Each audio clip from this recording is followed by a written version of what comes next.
Hello, beautiful people. Today is 5th of June. My name is Sahil and welcome to Newspaper Analysis. Friends, he is Acham Steiner, who is presently the Executive Director of United Nations Environment Program. He says, our vision of a sustainable future will only materialize through actions taken today. And in this direction, even the Sustainable Developmental Goal number 6, 7, 11, 13, 14 or 15th also makes the same kind of appeal. So, friends, as today is World Environment Day, please remember all these things for your GS paper number 3, Environment and Ecology. Now, guys, this was the main question that I have given you yesterday. That is, Parliament is not only a legislative body, but a deliberative body too. Comment in the light of reforms required in its functioning. First of all, friends, make a habit that your question or your answer will always be distinctly divided in three parts. There should be a distinct intro, distinct body, and a distinct conclusion. Now, first of all, going with the intro, there is always a pet rule that you will never get marks for intro, but your marks will be deducted if there will be not be a relevant intro. So your intro should be very much precise and to the point. In this direction, you can start your intro by mentioning article number 79, which mentions about the parliament, or simply you can start that the parliament is a temple of democracy which serves multi-vectors functionals, and you can go on to that line. Or third, you can quote the former president Sarvapalli Sri Radhakrishnan. He said that parliament is not only the house for making the law, rather it has the deliberation and brainstorming function also. So same thing was said by him also. So you can put his name. Now coming to the body. Here you need to first of all outline the functions of parliament. First of all, it is a legislative body. Secondly, it is a deliberative body. Thirdly, it updates the constitution and evolves it. And fourthly, it is the keeper of a public purse and passes the budget and all these kind of things. Now, you don't need to talk about legislative function because it has already been talked into the question. You need to go into the deliberation. So the deliberation is done via various mechanisms. For example, there is a secondary chamber, that is Rajya Sabha, whose sole purpose is to give adequate time onto a law so that hasty legislations are not passed. So it is a revisionary chamber. Second, deliberation is carried via question hours and various kinds of motions, and accountability is maintained. Then there are debates into the parliament which also promotes the deliberative function. So exactly by putting these points, you are substantiating the statement that yes, it is a deliberative body. Now, guys, coming to the next part, what reforms are needed? So into this line, you can quote the Venkatachalya Commission, you can quote the 15-point agenda brought by the Venkaya Naidu, and you can also quote certain recommendations given by the Administrative Reforms Committee. First of all, according to the Venkatachalya Commission, the duration of session of Rajya Sabha and Lok Sabha should be extended so that more meaningful debates can be taken. After that, we need to give much more teeth to the Parliamentary Standing Committee with respect to the interrogation of the laws. Then we need that there should be the research wing for the parliamentarians so that better deliberation could be made. Moreover, the mechanisms such as IT solutions are also needed for the scrutiny of the deliberations because the structure has become very much outdated.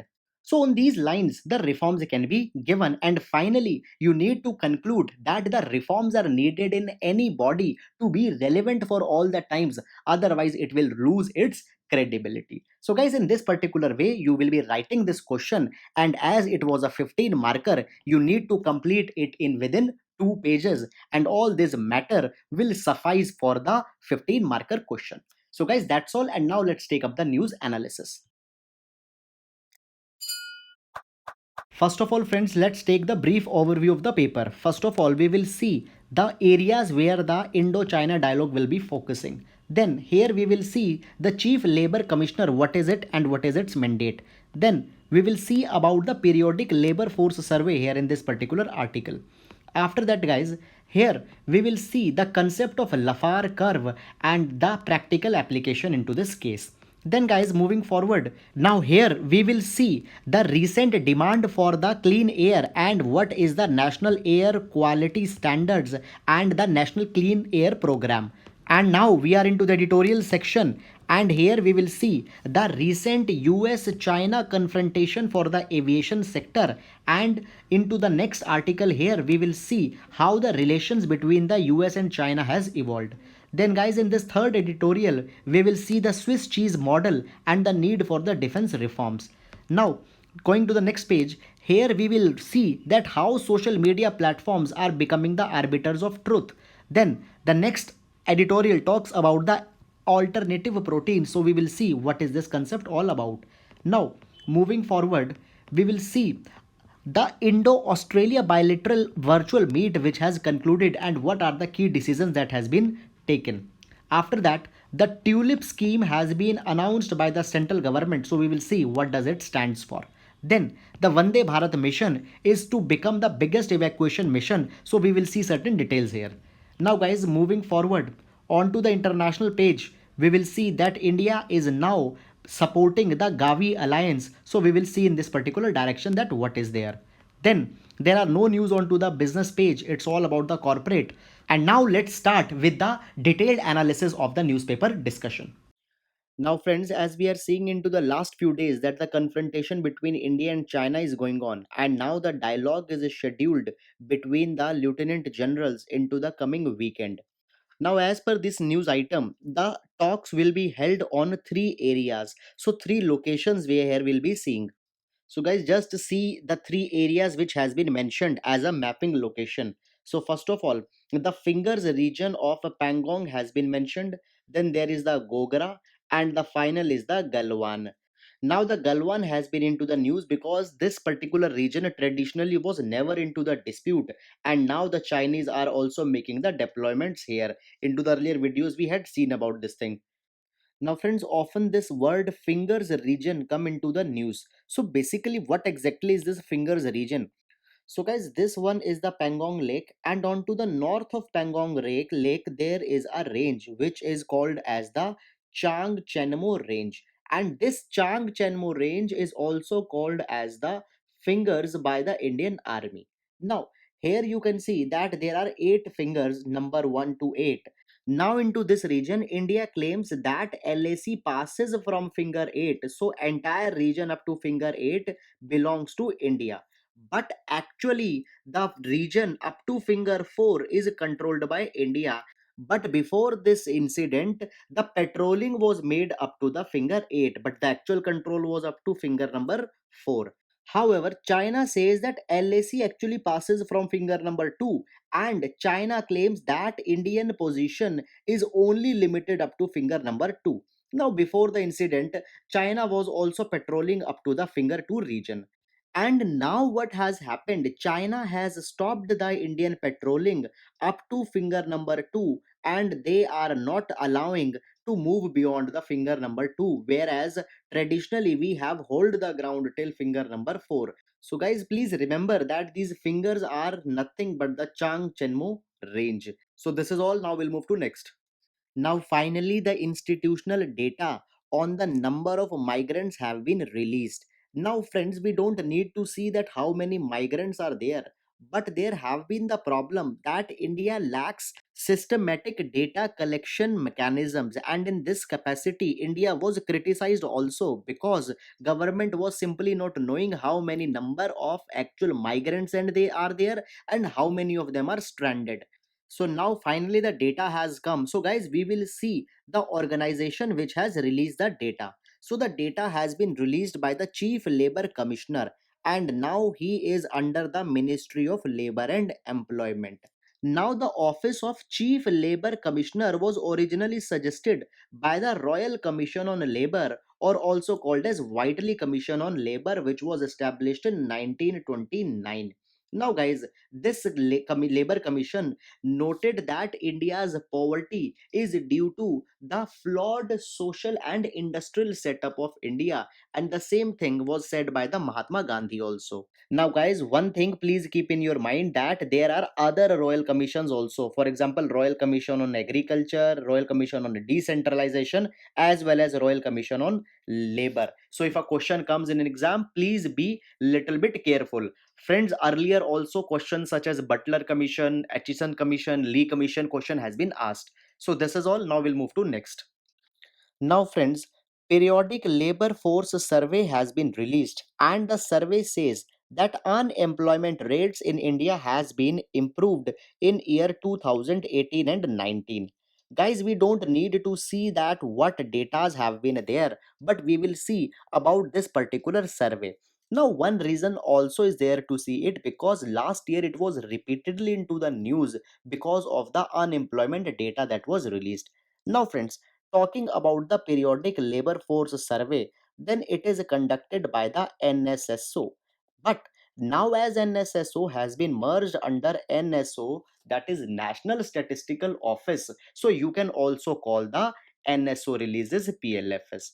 Fine.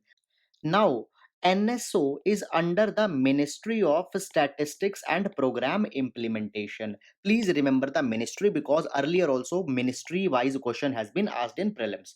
Now guys, please pay attention that we had seen that earlier migrant data is released by the Central Labor Commissioner, which was under Ministry of Labor and Employment.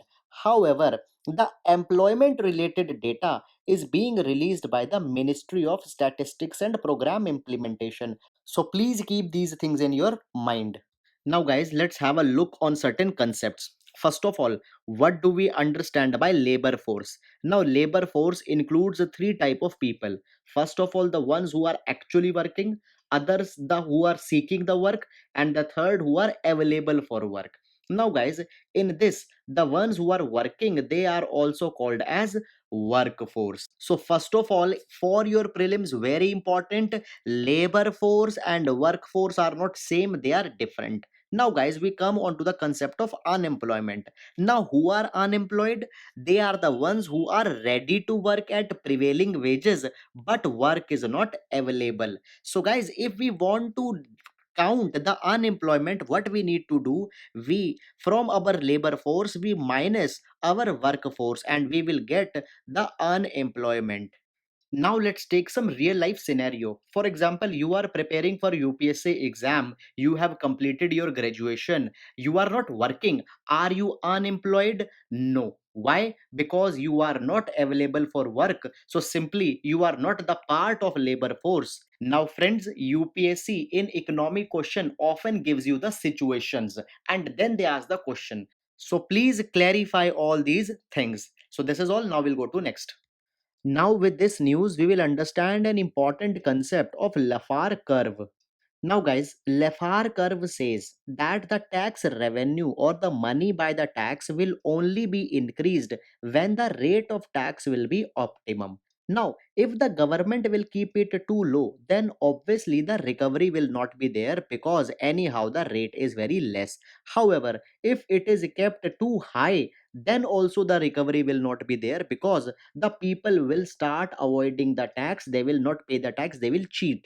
But if it is kept at optimum rate, then government can maximize the revenue. Now guys, coming back to our news, what has happened? The value added tax onto the diesel has been increased too much, and due to this, the price of diesel in Delhi is very much high when compared to the nearby states of Uttar Pradesh, Haryana, etc.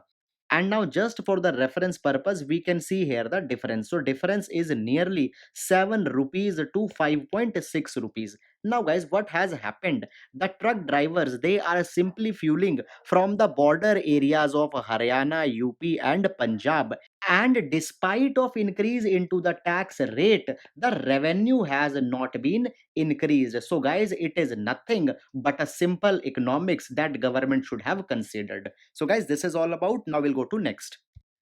Now friends, here's a news where a digital campaign that is Saal Bhar 60 or Saal Bhar 60 has been started to reduce the quantity of the PM 2.5 into the cities.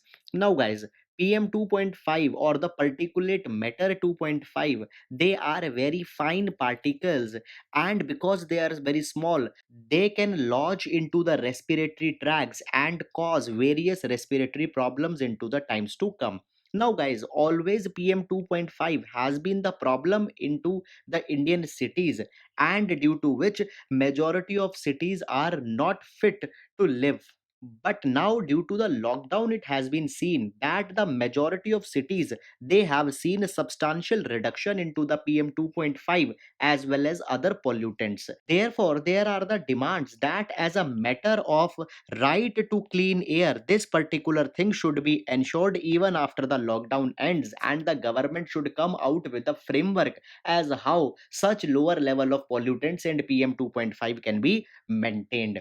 So, guys, as a case study, we can mention it. Now, when we talk about pollutants, then there is National Ambient Air Quality Standard, which is released by the Central Pollution Control Board. Now, NAAQS, it lists what could be the higher limit of pollutants into the cities, and the cities which are above those pollutant levels are called as non-attainment cities.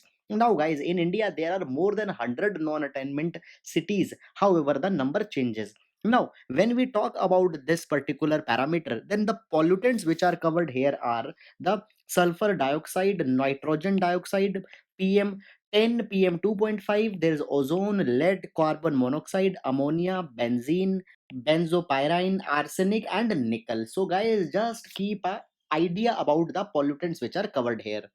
Now, into the non attainment cities, that is where the pollutants are high, the National Clean Air Program will be started. Now, guys, this National Clean Air Program is again under the Central Pollution Control Board, and under this program, a national framework will be made, and within a specific time limit, the air quality management will be carried. So, this is the entire existing mechanisms with respect to the air quality and its containment. So that's all. Now we'll go to next.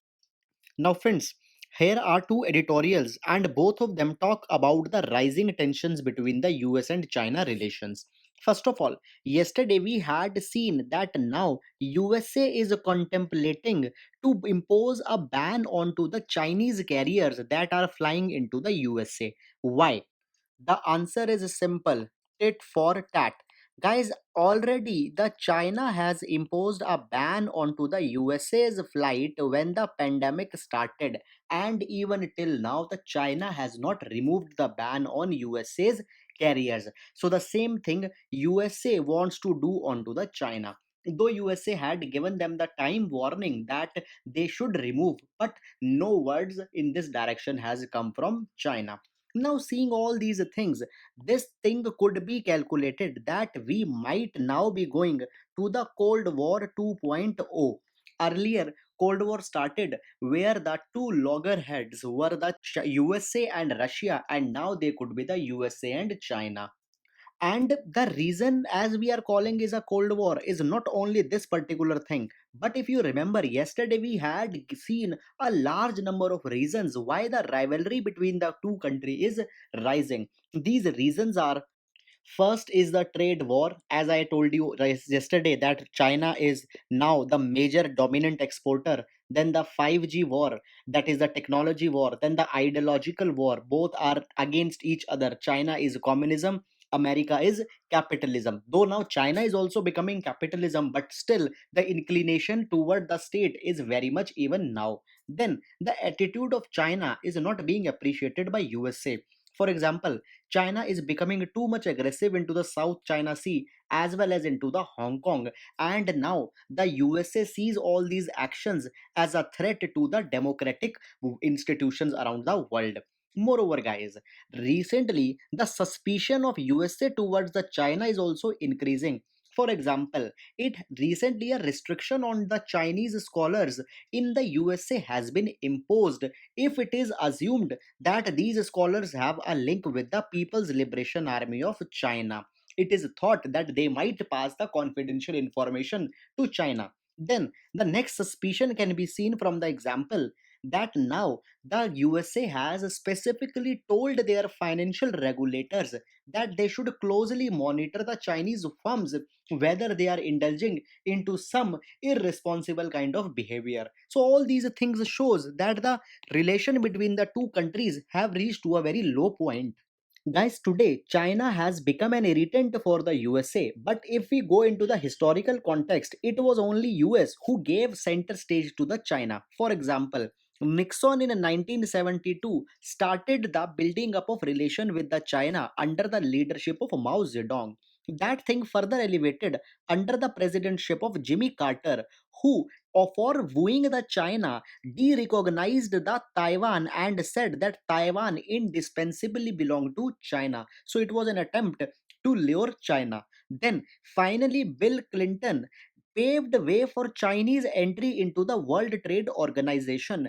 Though laterwards it was seen that the rise of China came at the cost of America, but that thing was not anticipated by the presidents, and all were thinking that China will always be working under the American umbrella. But China, from the very start, was very clear in its intention, and from the very beginning, it wanted to make a parallel universe for the communism ideology. And this particular thinking was reinforced in 1991 when the USSR was disintegrated, because now China is the sole bearer of communism into the world. And in the line of making the parallel universe, China also got successful, and this thing can be seen by the example of Belt and Road Initiative, New Development Bank, its own GPS system Bedau, and the Hawaii, which is unrolling the 5G technologies. So in all these spheres, China has become a world in itself. So, friends, while all this thing was happening, China gave the assurance to the world that the China's philosophy is that of a peaceful rise, and all the countries even believed the China's narrative. Though there were certain thinkers who questioned the peaceful rise of China, and as early as 2005, John Mearsheimer said that China's rise will never be peaceful, but nobody believed him.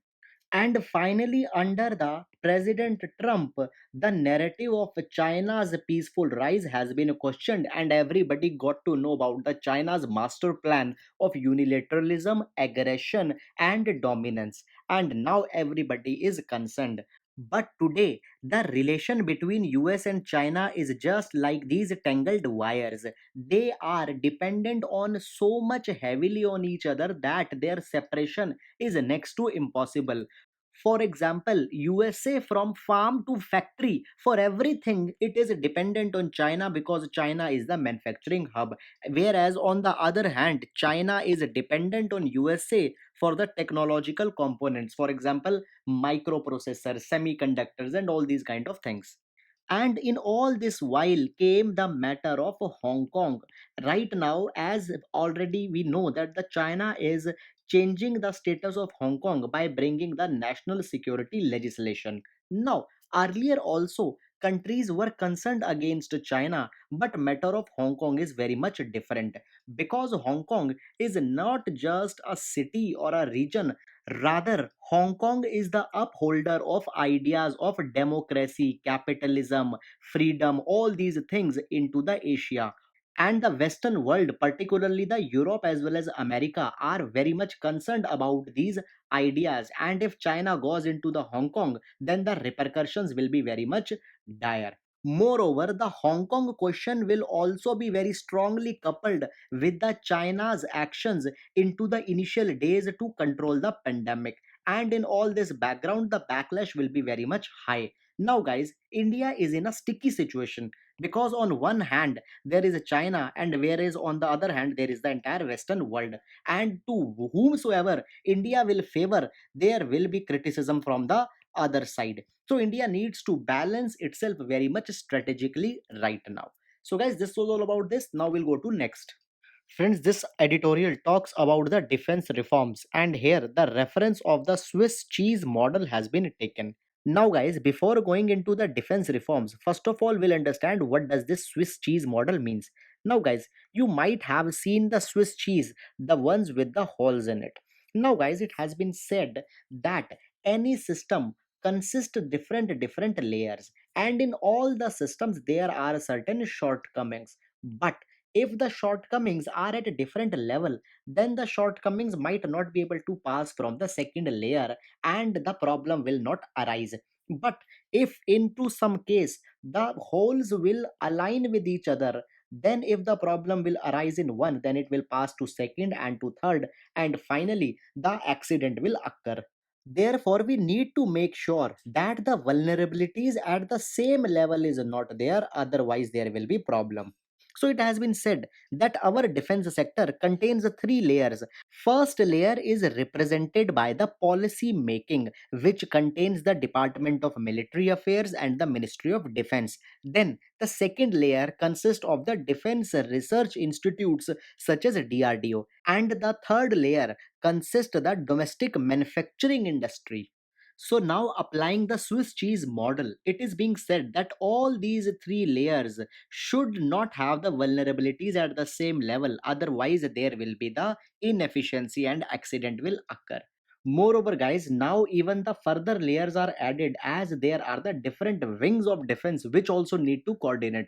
Earlier the wars were simple and only one wing, such as the army, could have fought, but now the more coordination is needed into the wake of emerging technologies and better tactical warfare weapons that have come.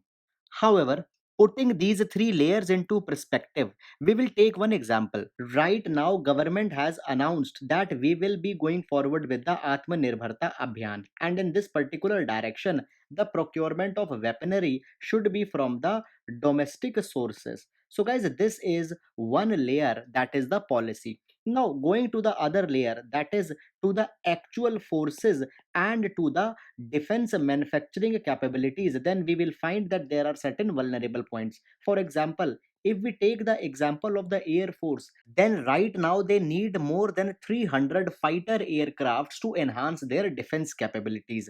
But manufacturers such as Hindustan Aeronautics Limited can make at best only 8 aircrafts per year. So, guys, you can see that the demand cannot be fulfilled. And at the same time, the army needs guns, the navy want ship, helicopter, all these kind of things, and the defense manufacturing is simply not having the capacity to go into that particular direction. Moreover, guys, into the research and development, the institutions such as DRDO are not being able to perform into the wake of rising nature of tactical wars.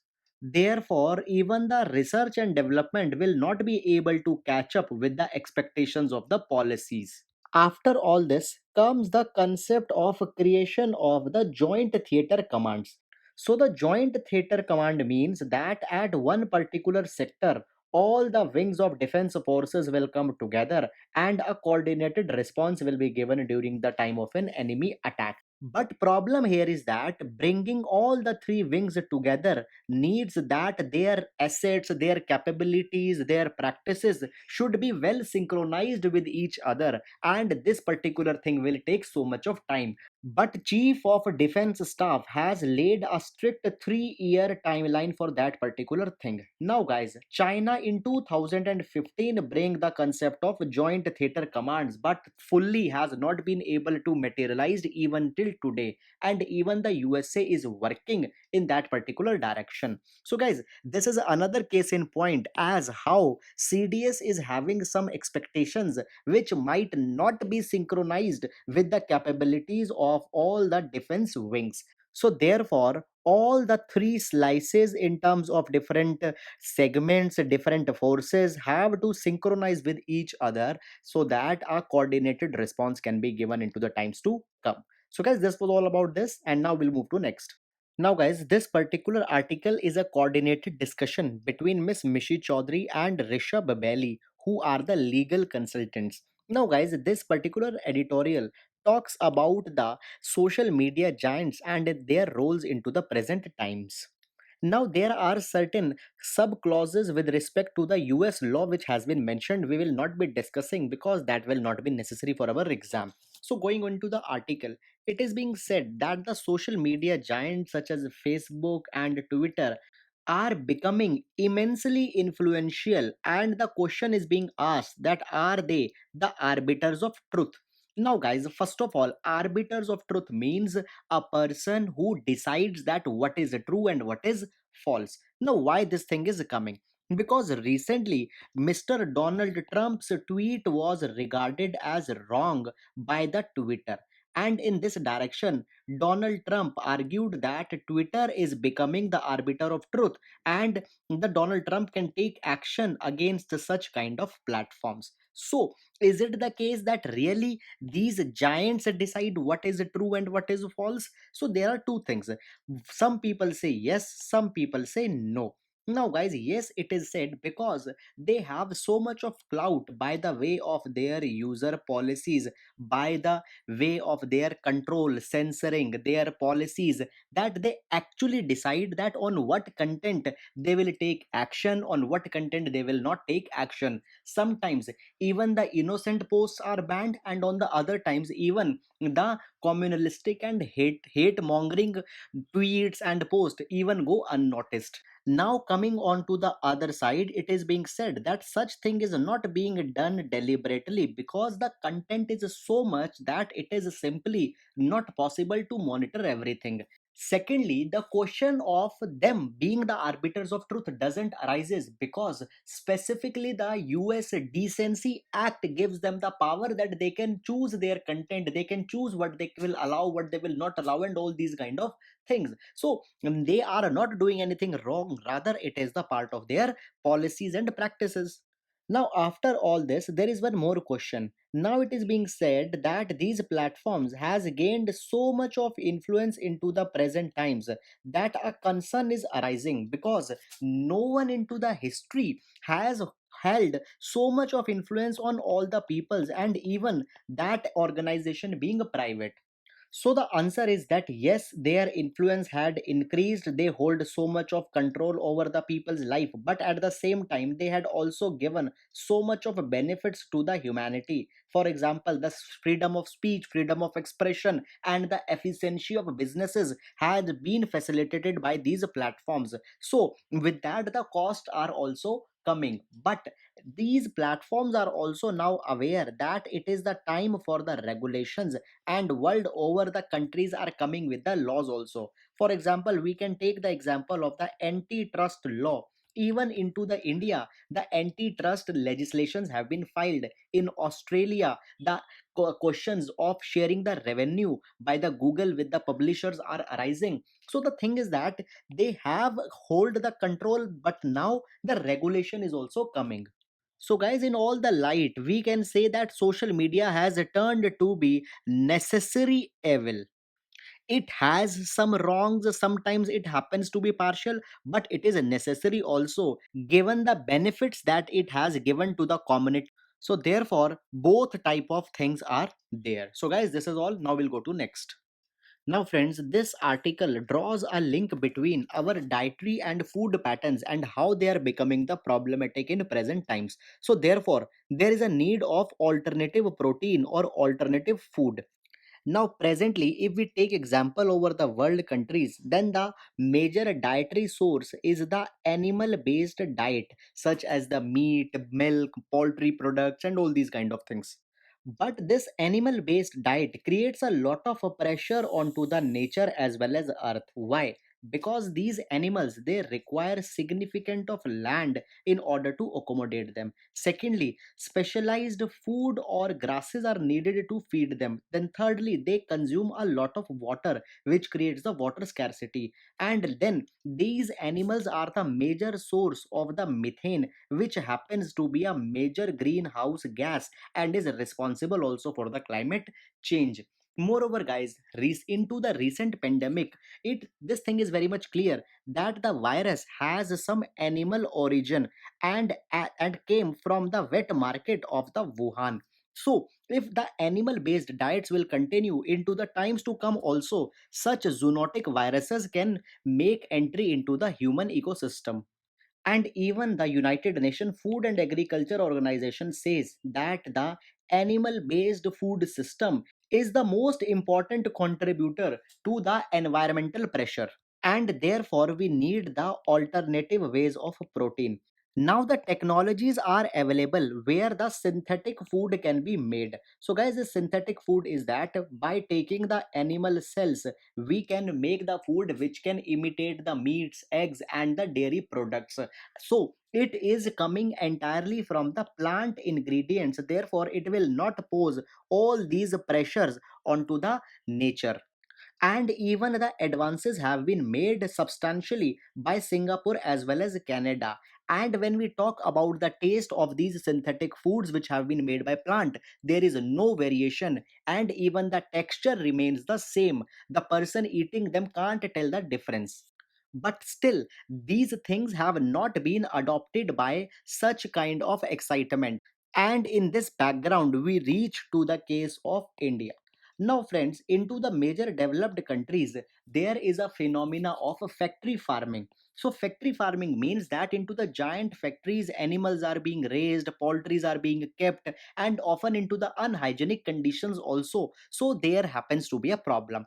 Right now, the factory farming is not there, but as the demand for protein is increasing, this culture will be coming in India for very sure. And given that hygiene and all these kind of standards, there will be the problem. So even before reaching to the factory farming, directly we should switch to the alternative food, such as making food from the animal cells.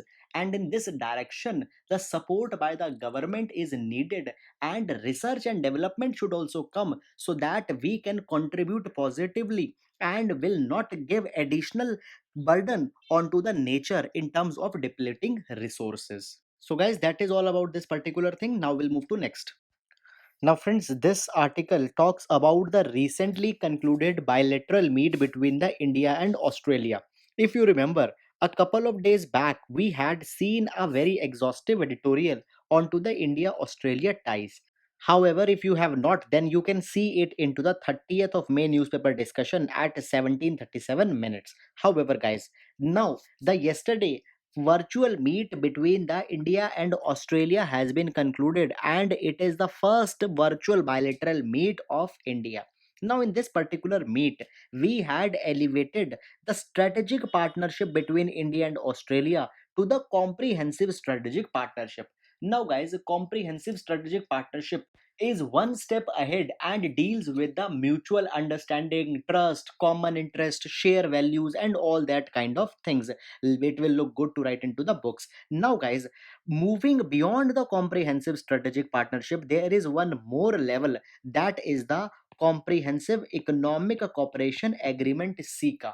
However, on this particular thing, the talks are going since 2015, but final decision has not been reached. So we believe that into the times to come, India might also be able to sign the SECA. Now, as of the yesterday's meet, 9 bilateral agreements have been signed between India and Australia. You don't need to remember all 9 because hundreds of such agreements are signed. However, the most important agreement that has been signed is the MLSA. It stands for the Mutual Logistic Support Agreement.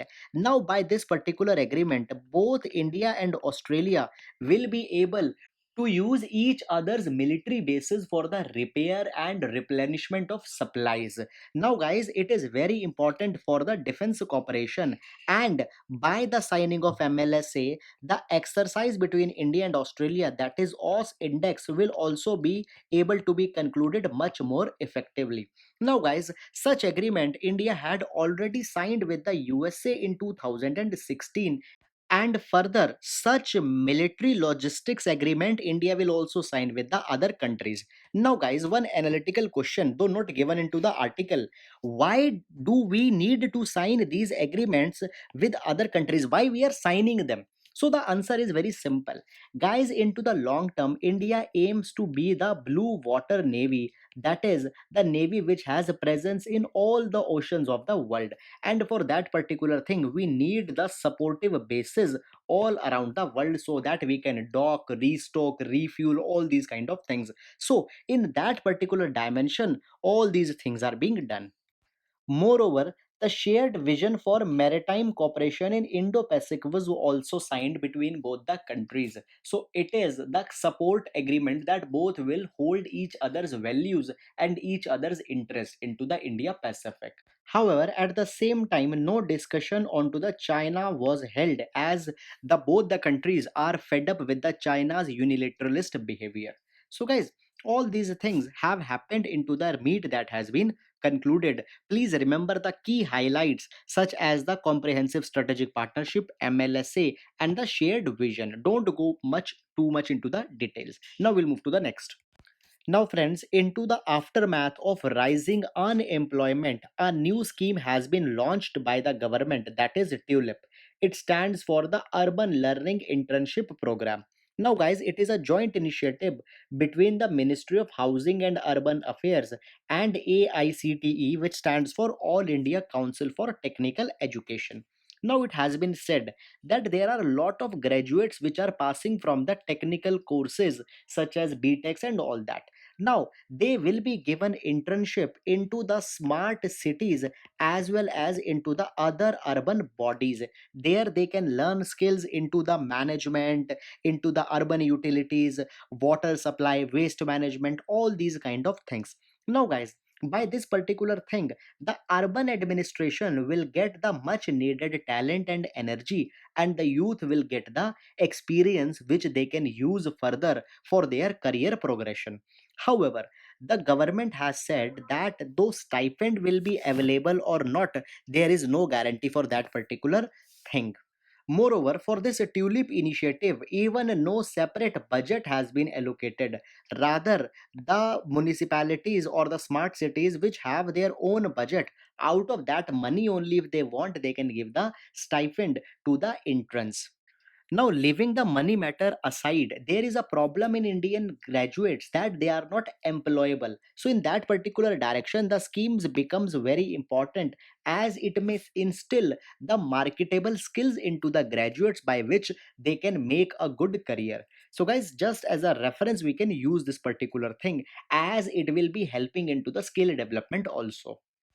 Now, friends, here's the news where India has decided to pledge money to the Vaccine Alliance. So now, guys, this vaccine alliance is also called as GAVI. GAVI stands for Global International Vaccine Alliance. Now, this is an organization which brings the developing countries, the donors, WHO, UNICEF, vaccine manufacturers, private organizations, various public spirited individuals together, and by pooling the funds from all the directions, they help for the vaccination and immunization into the poor countries, for example sub-Saharan Africa and all that kind of thing. So guys, just recently the virtual global vaccine summit was held, and at that summit this donation has been given. Now guys, when we talk about the nature of International Vaccine Alliance or the GAVI, then it is a private public global organization.